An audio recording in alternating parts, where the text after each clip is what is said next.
Hello dear student, आज का हमारा सब्जेक्ट है general knowledge.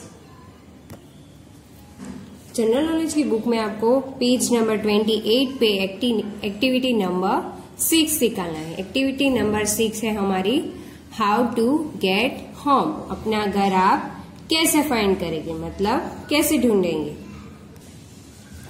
What will you do if you get lost or land in trouble? अगर आप कहीं खो गए हो और मुश्किल में पड़ गए हो, आपको घर ढूंढने में परेशानी हो रही है, तो आप क्या करोगे। Given below is the form that asks for important address and phone number. इधर आपको क्वेश्चन में पूछा गया है आपका घर का एड्रेस और phone number. Complete the form so that somebody can help you reach the home.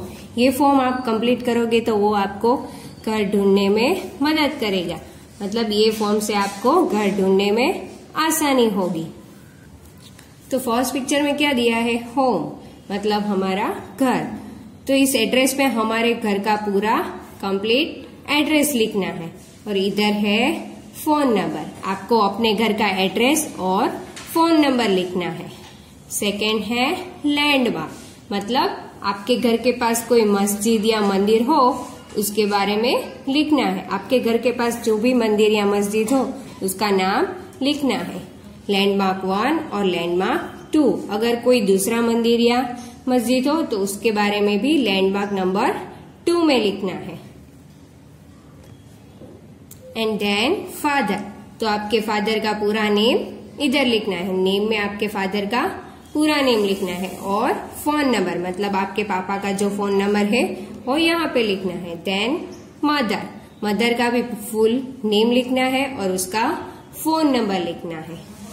Then school, तो आपके स्कूल का नेम लिखना है इधर, पूरा नेम, फिर एड्रेस, तो स्कूल का पूरा जो एड्रेस फुल होगा वो लिखना है। And then phone number. And then है नेबर, नेबर का मतलब है पड़ोसी। आपके घर के आजू बाजू में आपके जो भी पड़ोसी रहते हैं उसके बारे में लिखना है। तो इधर पड़ोसी में जो अंकल होगा उसका नाम इधर लिखना है और उसका फोन नंबर। देन दूसरा नाम नीचे लिखना है, उसका भी फोन नंबर इधर लिखना है।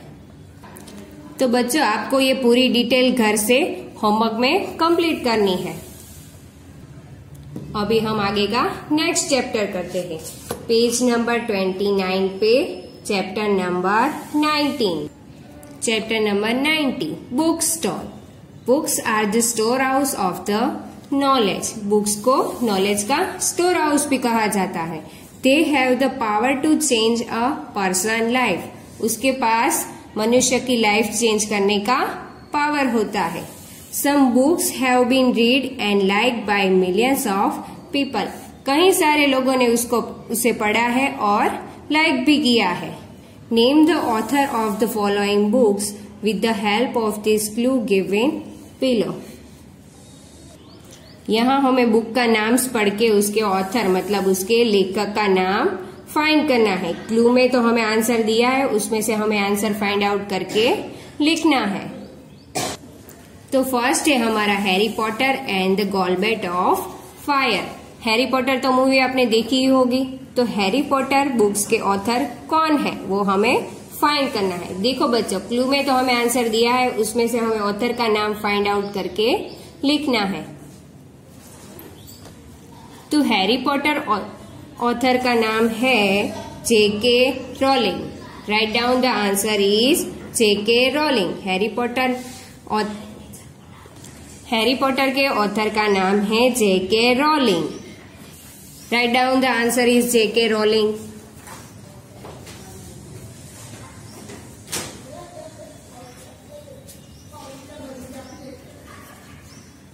J.K. Rowling. Then number second, 7 summer.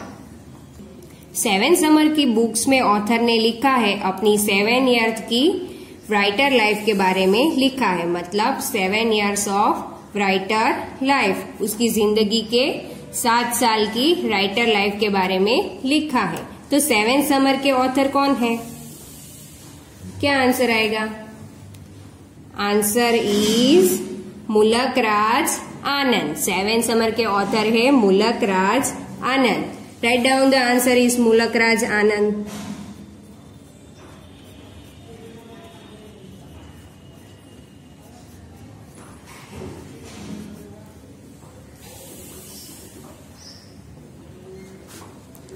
Then question number 3, the golden threshold.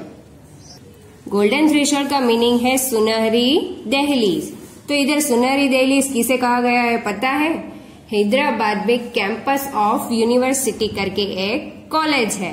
Campus of university वो है हैदराबाद में, उसे सुनहरी दहलीज कहा गया है। तो ये गोल्डन थ्रेशोल्ड के ऑथर कौन है पता है आपको? आंसर में क्या आएगा? गोल्डन थ्रेशोल्ड के ऑथर है Sarojini Naidu.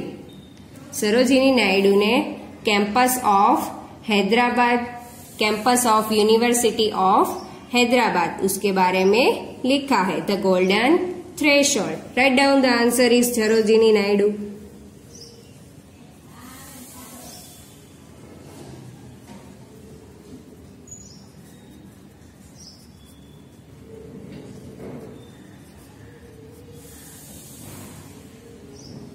Then question number 4, The Jungle Book. The Jungle Book movie तो आपने देखी ही होगी। जंगल बुक, उसमें क्या होता है? बड़ा सा जंगल होता है, उसमें सभी कई सारे एनिमल्स होते हैं और दूसरा कौन होते हैं? मोगली। मोगली एक छोटा सा बच्चा होता है, वो जंगल में ही रहता है। पूरे सभी अलग अलग एनिमल्स उसके फ्रेंड्स बन जाते हैं। इस तरह से जंगल बुक मूवी है ना। जंगल बुक मूवी में क्या है? मोगली नाम का एक लड़का जंगल में सभी एनिमल्स के साथ रहता है। तो जंगल बुक के ऑथर कौन है? जंगल बुक के ऑथर है Rudyard Kipling. Right down the answer is Rudyard Kipling.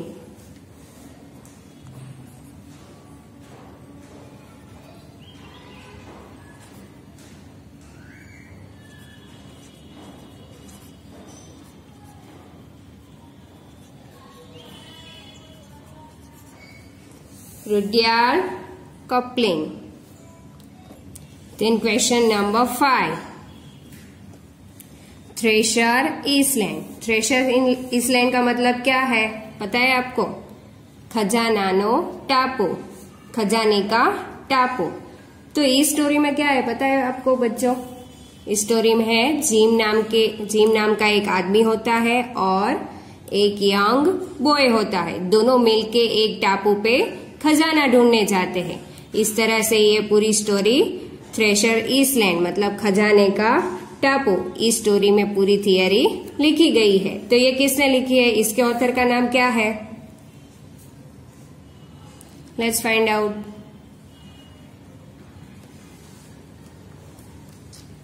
तो थ्रेशर इसलैंड के ऑथर का नाम है Robert Louis Stevenson.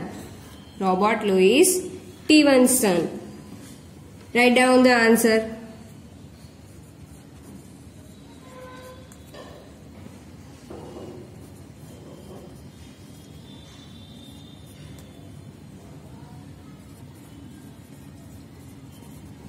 Robert Louis Stevenson, उसने थ्रेशर इसलैंड मतलब खजाने का टापू के बारे में एक बुक लिखी है।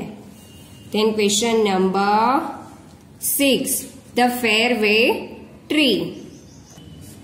The Faraway Tree, Faraway Tree के बारे में क्या स्टोरी है पता है बच्चों आपको? ये एक मैजिकल ट्री है। मतलब 3 बच्चे होते हैं, वो बहुत ही पुअर होते हैं मतलब गरीब होते हैं। 3 बच्चे बहुत ही गरीब होते हैं। वो एक दिन एक जंगल में जाते हैं और एक पेड़ के पास अपनी विश मांगते हैं कि प्लीज गॉड मुझे एक बड़ा सा अच्छा सा घर दे दीजिए। तो क्या करता है ये फेयरवे ट्री? उसकी बात सुन लेता है।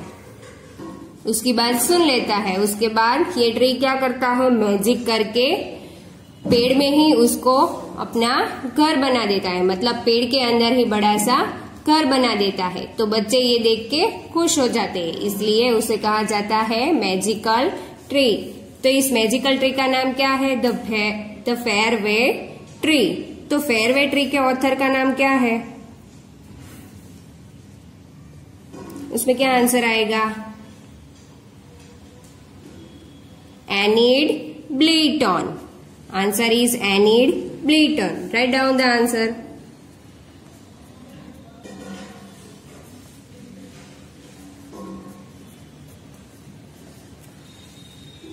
Then question number 7, Geetanjali.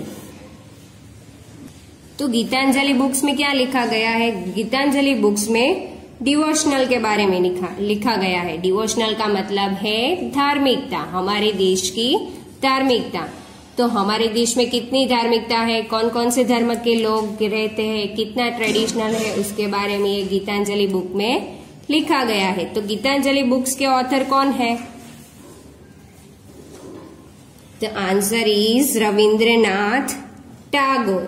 Write down the answer is Rabindranath Tagore.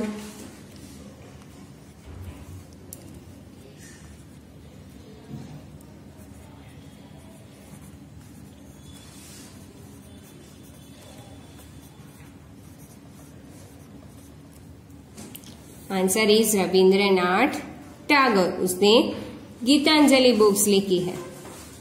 Then question number 8, uncle Tom's cabin.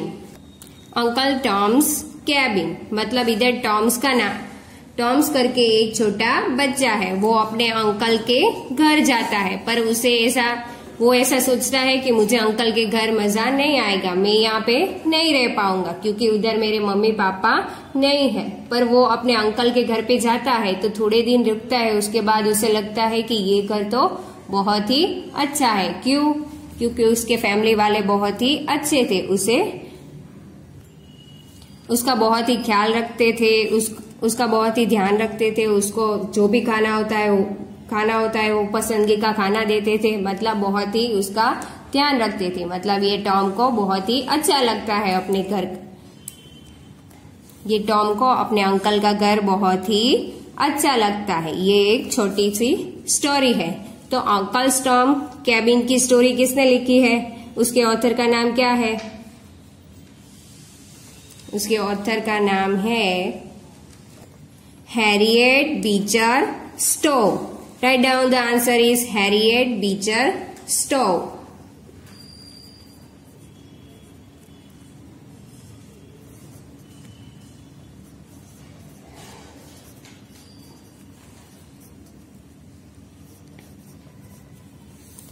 तो ये हैरियट बीचर स्टोव ने अंकल टॉम्स कैबिन नाम की छोटी सी स्टोरी लिखी है। Then question number 9, the Discovery of India. ये डिस्कवरी ऑफ इंडिया में क्या लिखा गया है पता है? हमारे देश की हिस्ट्री लिखी गई है। मतलब पहले हमारे इंडिया में क्या था, अंग्रेजों का राज था, वो हमें बहुत ही परेशान करते थे। फिर सभी नेताओं ने मतलब लीडर्स लोगों ने मिलकर हमारे देश को आजाद किया, हमारे देश को फ्रीडम दिलवाई। तो ये इंडिया के बारे में हमारी पूरी हिस्ट्री लिखी गई है। तो ये किसने लिखा है? उसके ऑथर का नाम क्या है? Let's find out.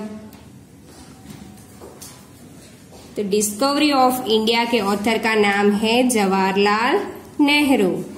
Right down the answer is Jawaharlal Nehru.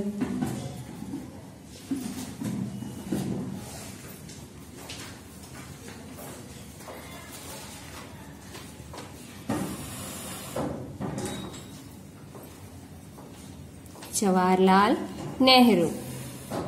Then question number 10, the Pickwick paper. तो ये पिकविक पेपर में कौन सी स्टोरी लिखी गई है पता है आपको? उसमें 3 अलग अलग फ्रेंड्स होते हैं, वो ट्रेन के अंदर ट्रैवल करते हैं, ट्रेन के अंदर दूसरी सिटी में जाने के लिए ट्रैवल करते हैं। तो उसमें वो क्या खाते हैं, क्या पीते हैं, क्या मस्ती करते हैं, उसके बारे में पूरा ट्रैवल का एंजॉयमेंट लिखा गया है। वो ट्रैवलिंग में कितना एंजॉय करते हैं उसके बारे में लिखा गया है। तो द पिकविक पेपर के ऑथर का नाम क्या है? उसके ऑथर का नाम है चार्लेस डिकेन। चार्लेस डिकेन ने पिकविक पेपर क्या स्टोरी लिखी गई है। तो write down the answer is Charles डिकेन।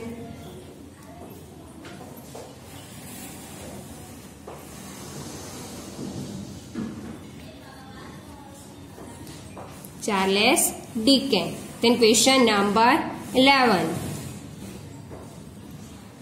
मेघदूता। Meghaduta story किसने लिखी है? उसके ऑथर का नाम क्या है? उसके ऑथर का नाम है कालिदास। तो कालिदास ने मेघदूत स्टोरी में क्या लिखा है? उसने रेनी सीजन मतलब आषाढ़ मास का पहला दिन रेनी सीजन के बारे में पूरे नेचर का वर्णन किया है, मतलब पूरे नेचर की स्टोरी लिखी है। तो रेनी सीजन में क्या होता है?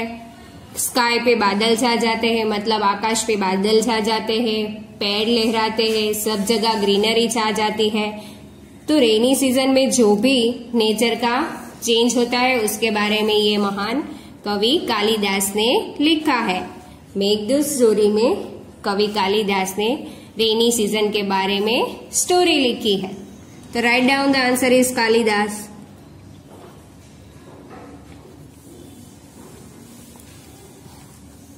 Then question number 12. The story of my experiment with truth. तो the story of my experiment with truth ये कौन से ऑथर ने लिखी है?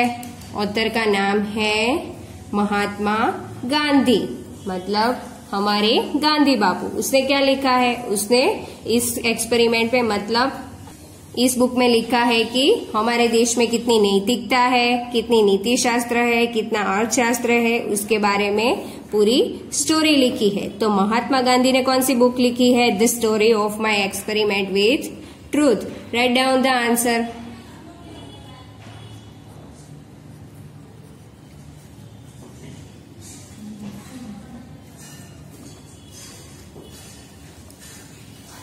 तो बच्चों आज का हमारा चैप्टर नंबर 19 बुक स्टॉल पूरा कंप्लीट हो चुका है। अब हम नेक्स्ट वीडियो में मिलेंगे।